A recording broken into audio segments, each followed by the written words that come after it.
What's going on, everyone? It's Scott here from the Breakevens, giving you another AFL Supercoach team preview video. Today, we have the Melbourne Demons.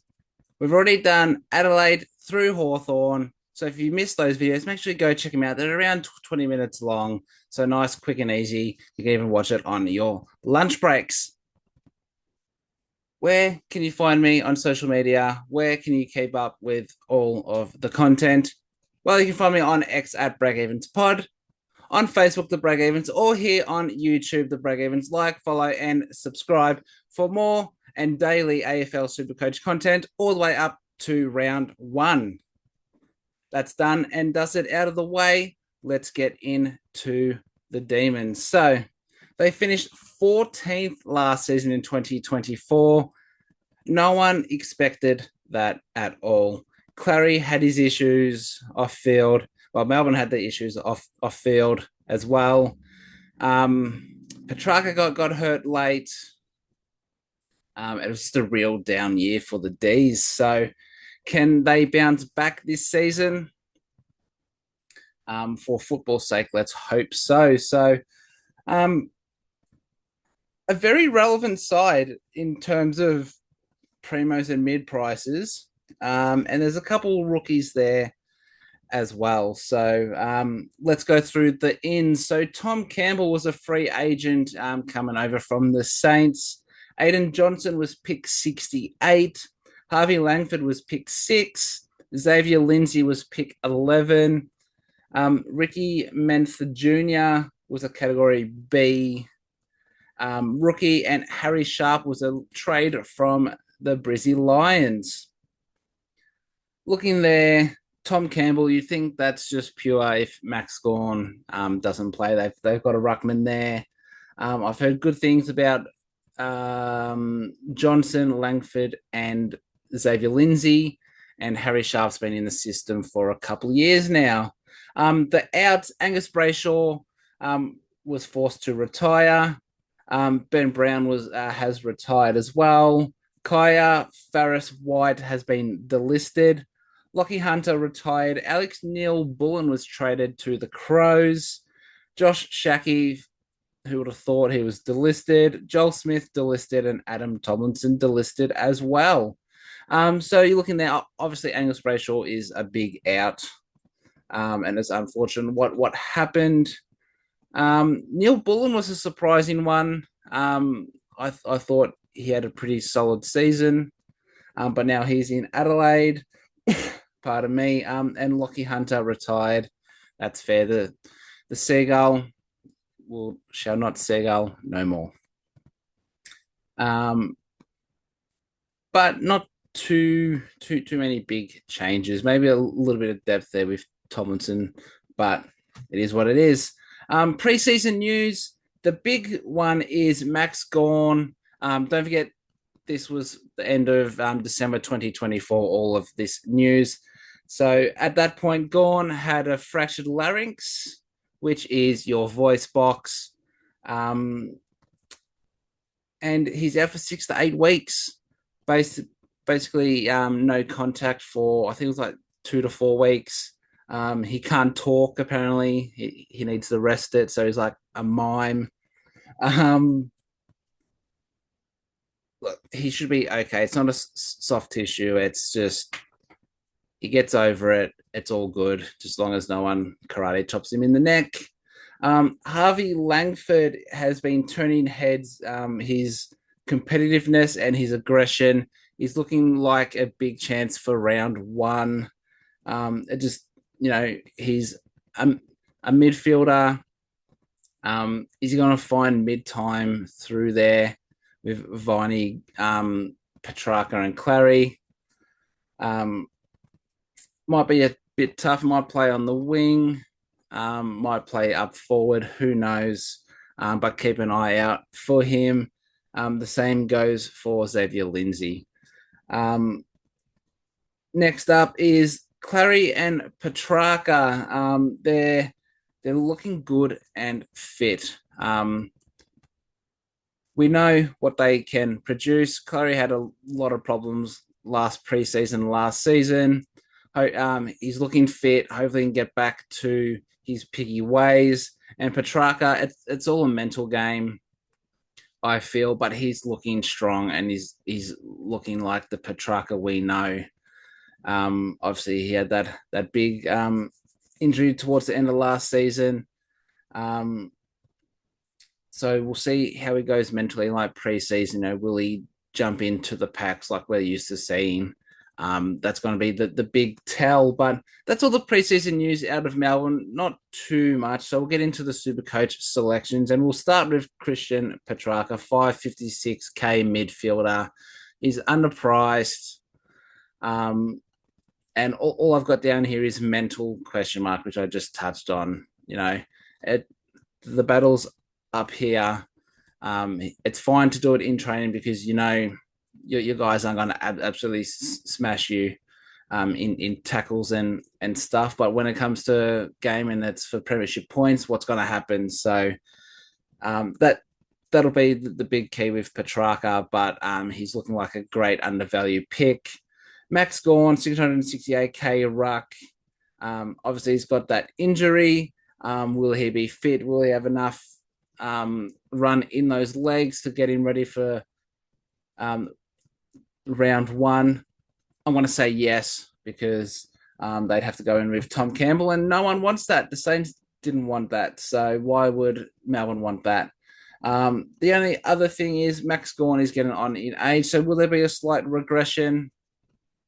Probably not. Especially if Petrarca and Curry or Oliver are firing those tap downs straight to them. You got Viney there as well. I think at some stage he might slow down in the sense that maybe he's around the groundwork might lack, but I don't think it's this season. I think you're paying 668K for one of the best two rucks in the game. So at that price, though, I'm probably skipping at this stage. It might come out, that Pittenet's going to play, so you don't go to Conning. Flynn gets injured. The only other ones will Darcy Cameron, or if you want to risk it on a Conway or a Moyle, who might be taking number one rucks at their clubs. So you might have to grin and bear and just go Maxi Gawn. But you know what you're going to get. Anyway, the mid-price and value picks, we got Clayton Oliver as the only one at this stage. 451K midfielder. Is he going to be fit? He's looking fit at the moment. So hopefully there's no small niggles. And can he get back to his best? A Clary back to his best is averaging 120 plus. If you can pick someone up at 451K who can average 120 with their eyes closed, you're going to pick him. So just track how he's going. Put him into your sides now and keep him there unless something happens on or off field. We'll move to the rookies. So Harry Sharp, 189K mid, coming over from the Lions. Is he best 22? You look at the players that have come out. So Neil Bullen's come out. Does Sharp take that spot? Angus Brayshaw didn't play last year. Ben Brown was rarely played. Lockie Hunter, could Sharp be the sub? Apart from that, nowhere else. So is he best 22? At this stage, probably not. Is he a sub risk? Yes. Harvey Langford, 181K mid, best 20. Is he best 22? I think he takes the Neil Bullen role. So I think he might be one of those guys that might start up forward and push up into the contest.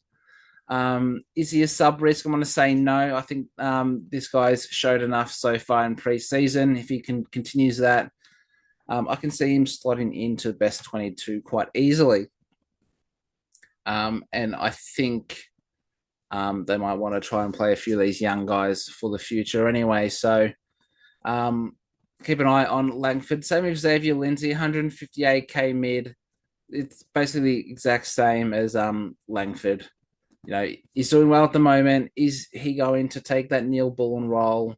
Is he going to be stuck up forward? Is he a sub risk? I'd probably say Lindsay's more of a sub risk than Harvey Langford at this stage, but both could easily slot into the best 22.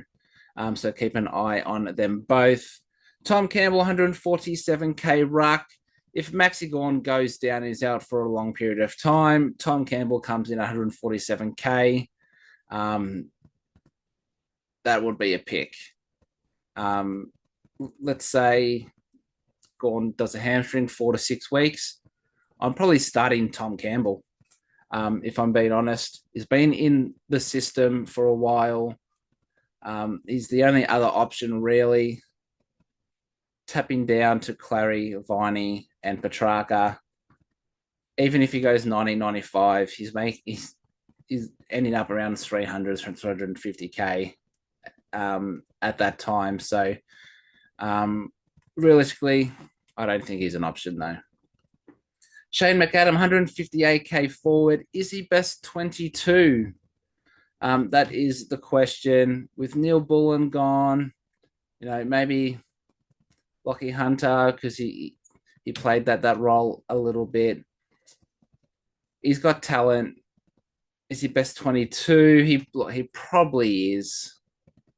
I got to pick him at 158k. Probably not. And the last one is Aiden Johnson, 113k forward. Heard good things about him.